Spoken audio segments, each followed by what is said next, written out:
ನಮ್ಮ ಹಿರಿಯರಾಗಿರ್ತಕ್ಕಂಥ ಚಂದ್ರಶೇಖರ್ ಕೊಡಬಾಗಿ ಅವರು ಸವಿಸ್ತಾರವಾಗಿ ಪ್ರಸ್ತಾಪನೆ ಮಾಡಿದ್ದಾರೆ.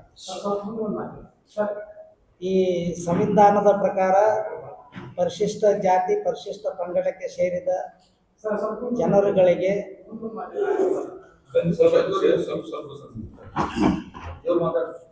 ಮೀಸಲಾತಿಯನ್ನ ನಿಗದಿಪಡಿಸಲಿಕ್ಕೆ ಡಾಕ್ಟರ್ ಬಾಬಾ ಸಾಹೇಬ್ ಅಂಬೇಡ್ಕರ್ ಅವರು ತಮ್ಮ ಕಾನ್ಸ್ಟಿಟ್ಯೂಷನಲ್ಲಿ ಅನೇಕ ಪ್ರಯತ್ನಗಳನ್ನು ಮಾಡಿ ಅದನ್ನು ಒಂದು ಶೆಡ್ಯೂಲನ್ನು ಸೇರಿಸಿದ್ದಾರೆ. ಡಾಕ್ಟರ್ ಬಾಬಾ ಸಾಹೇಬ್ ಅಂಬೇಡ್ಕರ್ ಅವರು ರಿಸರ್ವೇಷನ್ ಮಾಡುವಂಥ ಸಂದರ್ಭದಲ್ಲಿ ಮೂಲ ಅಸ್ಪೃಶ್ಯ ಜಾತಿಗಳು ಕರ್ನಾಟಕದಲ್ಲಿ ಅದು 1975 ಇರಬಹುದು, ತದನಂತರ 1995 ದೇವೇಗೌಡರು ಸರ್ಕಾರ ಬಂದಾಗ ಈ ರಿಸರ್ವೇಷನವನ್ನು ಮೇಂಟೈನ್ ಆಗಿ ಮಾಡ್ಕೊಂಡು ಬಂದಿದ್ದಾರೆ. ಅದಕ್ಕೂ ಪೂರ್ವದಲ್ಲಿ ನಾಲ್ವಡಿ ಕೃಷ್ಣರಾಜ ಮಹಾರಾಜರು ಅವರು ತಮ್ಮ ಜೀವಿತಾವಧಿಯಲ್ಲಿ ಪರಿಶಿಷ್ಟ ಜಾತಿ ಜನರಿಗೆ 50% ಮೀಸಲಾತಿಯನ್ನು ಒದಗಿಸಿದ್ದನ್ನು ನಾವು ಇತಿಹಾಸದ ಪುಟಗಳಲ್ಲಿ ನೋಡ್ತಾ ಇದ್ದೇವೆ. ಇಲ್ಲಿ ಒಂದು ಪ್ರಶ್ನೆ ಏನಂತ ಹೇಳಿದ್ರೆ, 1979ರಲ್ಲಿ ಹಾವನೂರು ಕಮಿಷನನ್ನು ಜಾರಿಗೆ ಮಾಡಿದ ನಂತರ ಏನು ಸ್ಪೃಶ್ಯ ಜಾತಿಗಳಾದಂಥ ಲಂಬಾಣಿ, ಬೋವಿ, ಒಡ್ಡರ, ವರಮ, ಕೊರಚಿ ಅಂಥೇಳಿ ಈ 5 ಜಾತಿಗಳನ್ನು ಅಂದಿನ ದೇವರಾಜ ಅರಸರು ಮುಖ್ಯಮಂತ್ರಿಗಳಾದ ಕಾಲದಲ್ಲಿ ಅದನ್ನು ಜಾರಿಗೆ ಮಾಡಿದ್ರು 1979ರಲ್ಲಿ. ಅದಕ್ಕಿಂತ ಪೂರ್ವದಲ್ಲಿ ಸ್ವತಂತ್ರ ನಂತರದ ಮತ್ತು ಸಂವಿಧಾನ ಜಾರಿಯಾದ ನಂತರ ಅಲ್ಲಿವರೆಗೂ ಕೂಡ ಈ ಮೂಲ ಜಾತಿಗಳು ಅಸ್ಪೃಶ್ಯರು, ಮಾದಿಗರು, ಹೊಲೆಯರು, ಸಮಗಾರ, ಮೋರ್ಚಗಾರ, ಅದಕ್ಕೆ ಸಂಬಂಧಿತ ಜಾತಿಗಳಿಗೆ ಮಾತ್ರ ಮೀಸಲಾತಿಯನ್ನು ಇತ್ತು. ಇದನ್ನು ನಾವು ಬಹಳ ಕೂಲಂಕಷವಾಗಿ ವಿಚಾರ ಮಾಡಬೇಕಾಗಿದೆ. ಸುಮಾರು ದಿನಗಳಿಂದ ನಾವು ಯಾವುದೇ ಅಸ್ಪೃಶ್ಯ ಜಾತಿಗೆ ಸೇರಿದಂಥ ಪ್ರತಿ 26,000 ಹಳ್ಳಿಗಳಲ್ಲಿ ಇರ್ತಕ್ಕಂಥ ವಲಯ ಮಾದಿಗರಲ್ಲಿ ಇವತ್ತಿಗೂ ಕೂಡ ಸಹೋದರತ್ವ ಭಾವನೆ ಇದೆ. ಆದರೆ ಇತ್ತಿತ್ತಲಾಗಿ ನಮ್ಮನ್ನಾಳುವ ರಾಜಕಾರಣಿಗಳು ಅದಕ್ಕೆ ಬೇಕಂತಲೇ ರಿಸರ್ವೇಷನ್ನ ಹೆಸರಿನಲ್ಲಿಟ್ಟುಕೊಂಡು ವಲಯ ಮಾದಿಗ ಜನರಲ್ಲಿ ಜಗಳ ಹಚ್ಚುವಂಥ ವಿಚಾರವನ್ನು ನಾವು ನೋಡ್ತಾ ಇದ್ದೇವೆ. ಸುಮಾರು 2022ರಲ್ಲಿ ಸರ್ಕಾರದ ಆದೇಶಗಳು, ಸರ್ಕಾರದ ಏನು ಆದೇಶಗಳು ಮಾಡಿದ್ರು ಅಲ್ಲಿ 100 ರೋಸ್ಟರ್ ಬಿಂದುಗಳನ್ನು ಮಾಡಿದ್ರು. 100 ರೋಸ್ಟರ್ ಬಿಂದುಗಳಲ್ಲಿ 2022ರಲ್ಲಿ ಅದು ಕೇವಲ 17 ಜನರಿಗೆ ಮಾತ್ರ 100 ರೋಸ್ಟರ್ ಬಿಂದುಗಳನ್ನು ಮಾಡಿ 17 ರೋಸ್ಟರ್ ಬಿಂದುಗಳನ್ನು ತಿನ್ನಲಿಕ್ಕೆ ಮಾಡಿದ್ರು. ಮಾನ್ಯ ಸರ್ವೋಚ್ಚ ನ್ಯಾಯಾಲಯದ ಆದೇಶದ ಪ್ರಕಾರ 2023ರಲ್ಲಿ ಒಂದು ಆದೇಶವನ್ನು ಮಾಡಿ ಅದು ತೆಲಂಗಾಣ ಮಾದರಿಯ ಆದೇಶದಲ್ಲಿ ಒಳ ಮೀಸಲಾತಿಯನ್ನು ಕೂಡ ಕೊಡಬೇಕಂತ ಹೇಳಿ ಒಂದು ಆದೇಶವನ್ನು ಮಾಡಿ ಸರ್ಕಾರ ಅದಕ್ಕೆ HN ನಾಗಮೋಹನ್ ದಾಸ್ ಅನ್ನುವಂಥ ನ್ಯಾಯಮೂರ್ತಿಗಳ ಒಂದು ವರದಿಯನ್ನು ಸರ್ಕಾರ ಸ್ವೀಕಾರ ಮಾಡಿ ಕಳೆದ ನವೆಂಬರ್ ತಿಂಗಳಲ್ಲಿ 2025 ನವೆಂಬರ್ ತಿಂಗಳಲ್ಲಿ ಸರ್ಕಾರದ ಆ ವರದಿಯನ್ನು ಅಂಗೀಕರಿಸಲಾಯಿತು.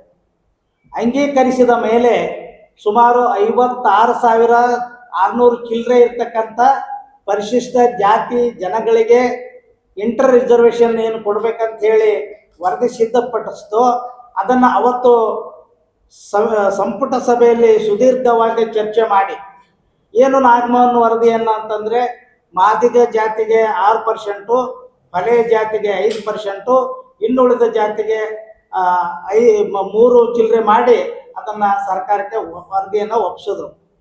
ಅಲ್ಲಿ ನಮ್ಮನ್ನು ಪ್ರತಿನಿಧಿಸುವತಕ್ಕಂಥ ಡಾಕ್ಟರ್ ಮಹದೇವಪ್ಪ ಸಾಹೇಬರು, ಪ್ರಿಯಾಂಕ ಖರ್ಗೆ ಅವರು, ಗೃಹ ಮಂತ್ರಿಗಳಾಗಿರ್ತಕ್ಕಂಥ ಪರಮೇಶ್ವರ್ ಅವರು ಅದನ್ನು ಸರ್ಕಾರದ ಮೇಲೆ ಒತ್ತಡ ತಂದು ಅವರು 6% ರಿಸರ್ವೇಷನ್ನ ಪಡೆದುಕೊಳ್ಳಲಿಕ್ಕೆ ಸಫಲತೆಯನ್ನು ಕಂಡರು. ನಾವು ಯಾವುದೇ ಕಾರಣಕ್ಕೂ ಮಾದಿಗ ಸಮಾಜದ ಸಹೋದರರನ್ನು ನಾವು ಕೆಟ್ಟದಾಗಿ ಇವತ್ತಿವರೆಗೂ ಕಂಡಿಲ್ಲ.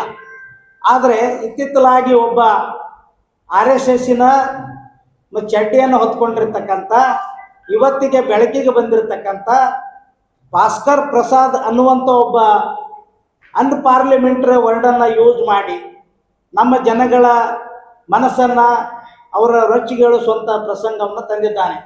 ಇತ್ತಿತ್ತಲಾಗಿ ಅವನ ಜೊತೆಗೆ ಅರುಣ್ ಕುಮಾರ್ ಅನ್ನಂತ ಒಬ್ಬ ವಕೀಲ ಕೂಡ ಸೇರಿದ್ದಾರೆ. ನಾವು ಇಡೀ ಭಾರತ ದೇಶದಲ್ಲಿ ಮನಸ್ಸು ಮಾಡಿದ್ರೆ ಡಾಕ್ಟರ್ ಬಾಬಾ ಸಾಹೇಬ್ ಅಂಬೇಡ್ಕರ್ ಅವರ ಒಂದು ಸಿದ್ಧಾಂತದ ಮೇಲೆ ಹೊರಟಿದ್ದೇವೆ. ಇವತ್ತಿಗೂ ಕೂಡ ನಾವು ಯಾವುದೇ ಅವರಿಗೆ ಪ್ರಶ್ನೆ ಮಾಡುವಂಥದ್ದು ಮಾಡಿಲ್ಲ. ನಾವು ಮನಸ್ಸು ಮಾಡಿದ್ರೆ ಅವ್ರಿಗೆ ಒಂದು ಕ್ಷಣದಲ್ಲಿ ನಾವು ಅವ್ರನ್ನ ಪ್ರಶ್ನೆ ಮಾಡಿ ನಮ್ಮ ಎಲ್ಲ ಕಥೆಗಳನ್ನು, ನಮ್ಮೆಲ್ಲ ಆದೇಶಗಳನ್ನು ಸೇರಿಸಬೇಕಾಗ್ತದೆ. ಆ ಕಾರಣಕ್ಕಾಗಿ ಇವತ್ತು ಏನು ನವೆಂಬರ್ದಲ್ಲಿ ಒಂದು 4 ರಿಟ್ ಅರ್ಜಿಗಳು ಹೈಕೋರ್ಟ್ನಲ್ಲಿ ಹೋಗಿದ್ದಾವೆ. ಹೈಕೋರ್ಟ್ನಲ್ಲಿ ಹೋದ್ಮೇಲೆ ನಿಮಗೆ ಉದಾಹರಣೆಯನ್ನು ಹೇಳ್ಬಿಡ್ತೀನಿ. ಕರ್ನಾಟಕ ರಾಜ್ಯದಲ್ಲಿ ಇರ್ತಕ್ಕಂಥ ರಾಜ್ಯಾಧಿಕಾರಿ ಪಡೆಯುವಂಥ ಏನು ವಿಶ್ವವಿದ್ಯಾಲಯಗಳಿದ್ದಾವೆ, ಆ ವಿಶ್ವವಿದ್ಯಾಲಯಗಳಲ್ಲಿ 12 ವೈಸ್ ಚಾನ್ಸಲರ್ಗಳ ಪೋಸ್ಟ್ ಇದ್ದಾವೆ. ಆ ಪೋಸ್ಟ್ನಲ್ಲಿ ಶಿವಮೊಗ್ಗ ಮತ್ತು ರಾಯಚೂರು ಬಿಟ್ಟರೆ ಒಬ್ಬರು ರಾಯಚೂರ್ಗೆ ಒಬ್ಬರು ಯಾರು ಭಜಂತ್ರಿ ಪೈಕಿ ಇದ್ದಾರೆ, ಇನ್ನೊಬ್ಬರು ಏನು ಶಿವಮೊಗ್ಗಕ್ಕಿದ್ದಾರೆ, ಮಾದಿಗ ಜಾತಿಗೆ ಇದ್ದಾರೆ. ಇದು ಕಾಲಾಂತರದಿಂದ ಬಂದಿದ್ದಲ್ಲ. ಆಯಾ ಸರ್ಕಾರಗಳು ಕೂಡ ದೇವೇಗೌಡರ ಕಾಲದಲ್ಲಿ, ಹೆಗ್ಡೆಯವರ ಕಾಲದಲ್ಲಿ ಮುಂದುವರೆದಂಥ, ಈಗೇನು ಬಂದಂಥ ಕೃಷ್ಣ ಅವರ ಕಾಲದಲ್ಲಿ, ಈಗಿರ್ತಕ್ಕಂಥ ಸಿದ್ದರಾಮಯ್ಯ, ಅವೆಲ್ಲನೂ ಆ ಅಭ್ಯರ್ಥಿಯ ಆ ಏನು ಪದವಿ ಆಧಾರದ ಮೇಲೆ, ಅವ್ರು ಮಾಡಿರ್ತಕ್ಕಂಥ ಸರ್ವಿಸದ ಆಧಾರದ ಮೇಲೆ ಅವರನ್ನು ಸೇರಿಸ್ಕೊಂಡಿದ್ದಾರೆ ಹೊರತಾಗಿ ಅಲ್ಲಿ ಯಾವುದೇ ಜಾತಿ ಆಧಾರದ ಮೇಲೆ ಅದನ್ನು ರೋಸ್ಟರ್ ಫುಲ್ಫಿಲ್ ಮಾಡೋಂಥದ್ದನ್ನು ನಾ ಈ ಪತ್ರಿಕಾಗೋಷ್ಠಿ ಮುಖಾಂತರ ಹೇಳಲಿಕ್ಕೆ ಬಯಸ್ತೇನೆ. ನಾವು ಇವತ್ತು ನಮ್ಮ ಆಗಿರ್ತಕ್ಕಂಥ ಎಲ್ಲ ನನ್ನ ಸೋದರನ್ನ ಸೇರಿಸ್ಕೊಂಡು ಬಿಜಾಪುರದಲ್ಲಿ ಇರ್ತಕ್ಕಂಥ ಇವತ್ತಿಗೂ ಕೂಡ ಸೌಹಾರ್ದತೆಯಿಂದ ಬದುಕ್ತಿರ್ತಕ್ಕಂಥ ಮಾದಿಗ ಸಮಾಜದ ನನ್ನ ಸೋದರಲ್ಲಿ ನಾನು ಮತ್ತು ರಾಜ್ಯದ ಸೋದರಲ್ಲಿ ನಾನು ವಿನಂತಿ ಮಾಡ್ಕೊತೀನಿ. ದಯವಿಟ್ಟು ನೀವು ಇಲ್ಲ ಸಲ್ಲದ ಏನು ತಲೆ ಬಿಡೋ ಇರಲಾರ್ದಂಥ ವಾಸ್ತವ ಕಥೆಗಳನ್ನು ಬಚ್ಚಿಟ್ಟು ಜನರಲ್ಲಿ ಏನು ಎಮೋಷನಲ್ ತುಂಬ್ತಾ ಇದ್ರೆ ಅದನ್ನು, ನಿಮ್ಮ ನಡೆಯನ್ನು ನಾನು ಉಗ್ರವಾಗಿ ಖಂಡಿಸಲಿಕ್ಕೆ ಬಯಸ್ತೇನೆ. ಆದರೆ ನಾವು ಈಗ ಸರ್ಕಾರದ ಆದೇಶಗಳನ್ನು ಪಾಲನೆ ಮಾಡಬೇಕು. ಅವಾಗ 79ರಲ್ಲಿ ಹಾವನೂರು ಕಮಿಷನ್ ಪ್ರಕಾರ ಆದೇಶವಾದಾಗ ಅವಾಗ ಯಾರೂ ಇದನ್ನು ಪ್ರಶ್ನೆ ಮಾಡಲಿಲ್ಲ. ಬಸಲಿಂಗಪ್ಪನವರಿದ್ರು, ರಂಗನಾಥ್ ಅವರಿದ್ರು, ಮಾದಿಗ ಸಮಾಜ ಪಟ್ಟಂತ ಏನು ಒಬ್ಬರು TN ನರಸಿಂಹಮೂರ್ತಿ ಅಂತಿದ್ರು, ಇವರೆಲ್ಲ ಪ್ರಶ್ನೆ ಮಾಡಲಿಲ್ಲ. ಇವೆಲ್ಲ ಶೋಷಿತ ಜನಾಂಗಗಳು, OBCಗಳು ಸೇರಿ ರಾಜ್ಯಾಧಿಕಾರಿ ಹಿಡಿಯಬೇಕನ್ನಂತ ಡಾಕ್ಟರ್ ಬಾಬಾ ಸಾಹೇಬ್ ಅಂಬೇಡ್ಕರ್ ಅವರ ಕನಸಿನ ಆಧಾರದ ಮೇಲೆ ನಾವು ಇವತ್ತು ಮುನ್ನಡೆತೇವೆ ಹೊರತಾಗಿ ನಾವು ಯಾರನ್ನೂ ಟಿಕೆಟ್ ಮಾಡಲ್ಲ. ಇನ್ನು ಮುಂದೆ ಬರ್ತಕ್ಕಂಥ ದಿನಮಾನಗಳಲ್ಲಿ ಹೈಕೋರ್ಟಿನ ತೀರ್ಪನ್ನು ಒಪ್ಪಿ ಅಲ್ಲಿವರೆಗೂ 50,000 ಹುದ್ದೆಗಳನ್ನು ಭರ್ತಿ ಮಾಡಬೇಕು. ನಮ್ಮ ಪಾಲು ಏನಿದೆ, ನಮ್ಮ ಪಾಲು ಸಂವಿಧಾನದ ಪಾಲು ನಮಗೆ ಕೊಡಬೇಕು. ಮಾದಿಗ ಸಮಾಜದ ಪಾಲನ್ನು ಅವ್ರಿಗೆ ಕೊಡಿ. ಇನ್ನು ಇತರೆ ಸ್ಪೃಶ್ಯ ಜಾತಿಗಳಾಗಿರ್ತಕ್ಕಂಥ ಹಾವನೂರು ಕಮಿಷನ್ ವರದಿಯಲ್ಲಿ ಬಂದಿರತಕ್ಕಂಥ ಸ್ಪೃಶ್ಯ ಜಾತಿಗಳೇನು ಕೊಡಿ. ಆದರೆ ನಾವು ಯಾವುದಕ್ಕೂ ತಕರಾರು ಮಾಡಲ್ಲ. ವಿನಾಕಾರಣವಾಗಿ ನಮ್ಮ ರಾಜ್ಯದಲ್ಲಿ ಇರ್ತಕ್ಕಂಥ ಮಂತ್ರಿಗಳ ಮೇಲೆ, ಸಚಿವರ ಮೇಲೆ ವಾಟ್ಸಾಪ್ನಲ್ಲಿ, ಯೂಟ್ಯೂಬ್ನಲ್ಲಿ, ಇನ್ಸ್ಟಾಗ್ರಾಮ್ನಲ್ಲಿ ಹಾಕಿ ಮಾಡಿದಂಥ ನಡೆಯನ್ನು ಉಗ್ರವಾಗಿ ಖಂಡಿಸಿ ಇಡೀ ನಾವು ರಾಜ್ಯಾದ್ಯಂತ ಮತ್ತೆ ನಾವು ಹೋರಾಟವನ್ನು ಪುನರ್ ನಿರ್ಮಾಣ ಮಾಡಬೇಕಾಗುತ್ತೆ ಅನ್ನೋಂಥ ಎಚ್ಚರಿಕೆಯನ್ನು ಈ ಮೂಲಕ ಕೊಡಲಿಕ್ಕೆ ಬಯಸ್ತೇನೆ. ನಮಸ್ಕಾರ.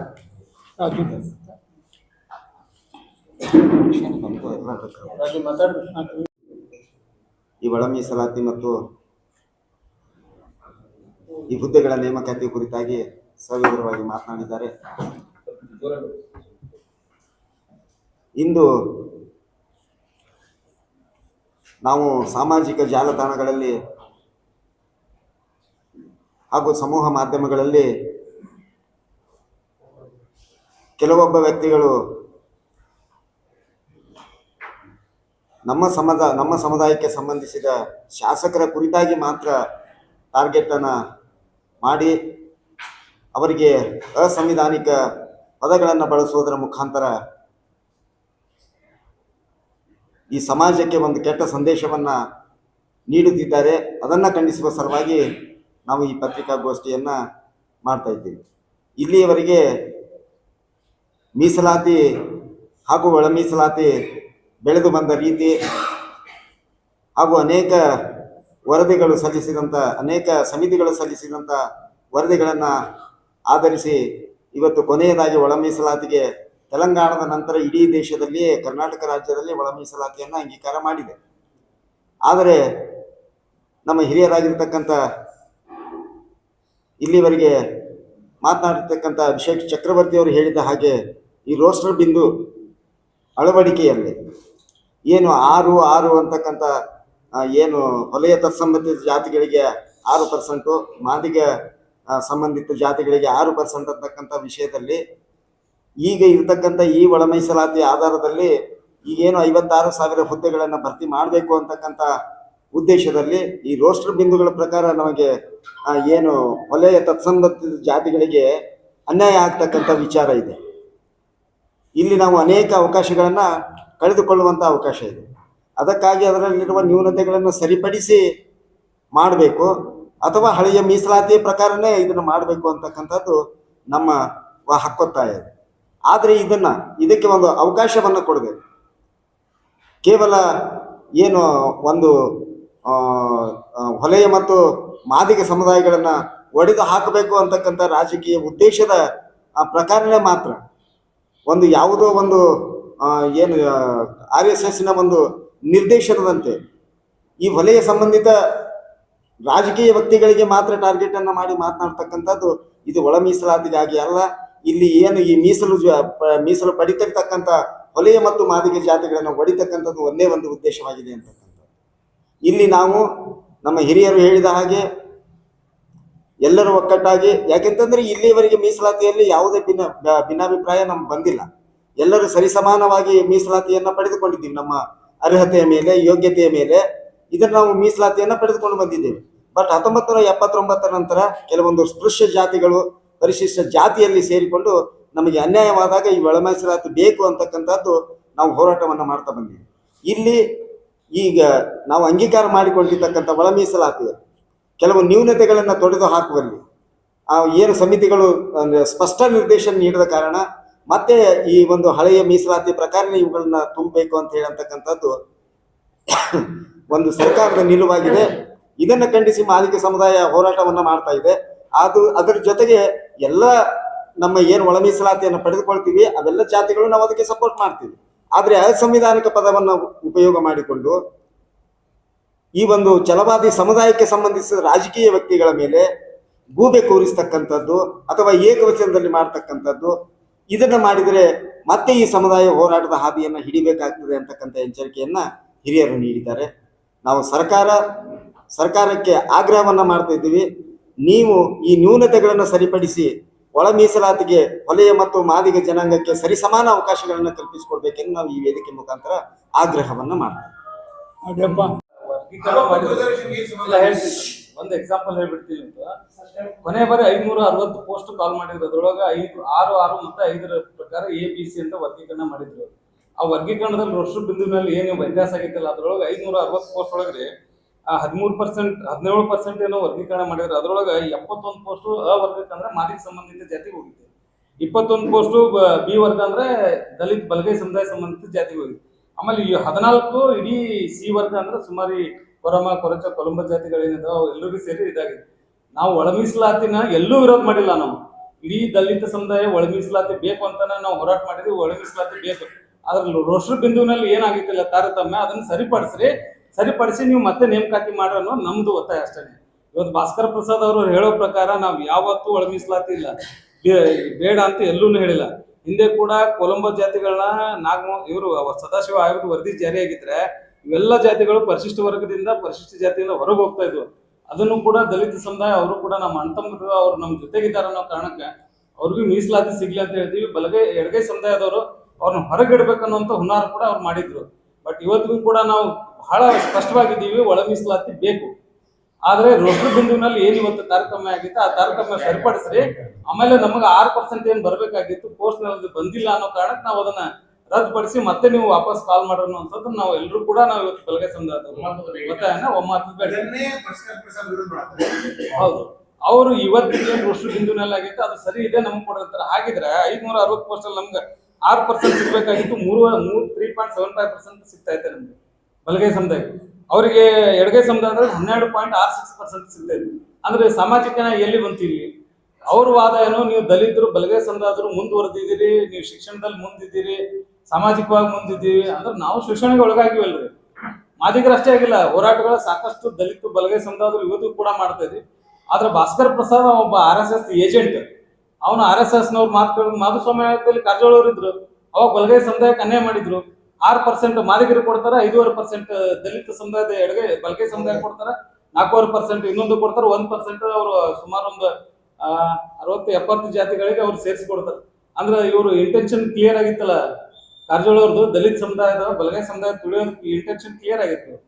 ಅದನ್ನ ಸರಿಪಡಿಸ್ಬೇಕಂತ ನಾವು ಒಂದಷ್ಟು ವರದಿ ಮಾಡಿದ್ರೆ ಅದ್ರಲ್ಲಿ ರೋಸ್ಟರ್ ಬಿಂದುವಿನಲ್ಲಿ ಏನಾಗಿದ್ದಿಲ್ಲ, ಅನ್ಯಾಯ ನಮಗ್ ಬಲಗೈ ಸಮುದಾಯಕ್ಕೆ ಆಗಿತ್ತು. ಹಿಂಗಾಗಿ ನಾವು ಅದನ್ನ ಸರಿಪಡಿಸ್ರಿ 6% ನಮಗ್ ಕೊಡ್ಬೇಕಾಗಿತ್ತಲ್ಲ ಕೊಡ್ರಿ ಅನ್ನೋದು ಅಷ್ಟೇ ನಮ್ಮ ಒಮ್ಮತದ ಅಭಿಪ್ರಾಯ.